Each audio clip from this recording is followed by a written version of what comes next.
Make sure you get that. This is me. Okay. Hello. And these are my great group of listeners here, my audience. Good morning. Good morning. Good morning. Okay. Okay. Okay. Good morning, and thank you all for being here, and thank you for giving me this opportunity to speak to you this morning. My name is Candy Gilberstadt, and I want to share with you some information about the two most important people in my life, the two most humble, sacrificial people that I know.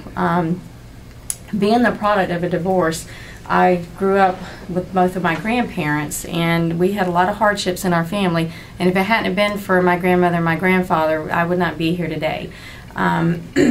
My grandfather, John Cecil Hill, was just the most wonderful man that I have ever known and the most instrumental man in my life. And he asked my grandmother to marry him at a very young age. She was only 14 when he proposed to her. And of course, during their time, that was pretty normal for people to get married at a young age. And given her circumstances, he told me that he just felt like that was the right thing to do.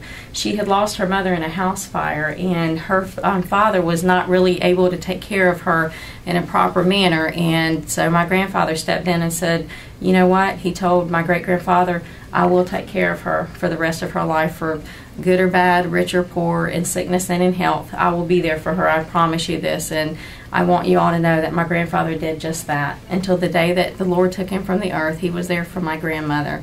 And my grandmother, she was very sacrificial as well. Her and my grandfather raised not only their 4 children, but they also raised several of their grandchildren. And during this time, it was very tumultuous for all involved because of the separation of our families, with my parents being divorced. And I watched my grandparents sacrifice emotionally, they sacrificed physically, they sacrificed financially, and not just for their children, but for the grandchildren as well. And my grandmother is very, very powerful in our family as far as the strength and encouragement, because 11 years ago, she survived lung cancer. And this past spring, right after my grandfather passed, she was diagnosed with lung cancer. Again, it had come back, but by the grace of God, they caught it early enough, and she once again is a cancer survivor.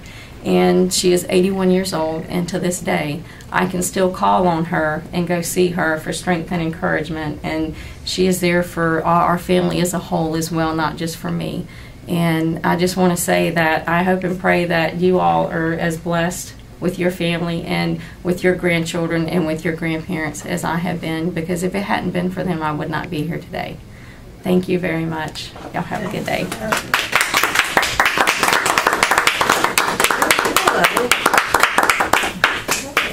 Thank you.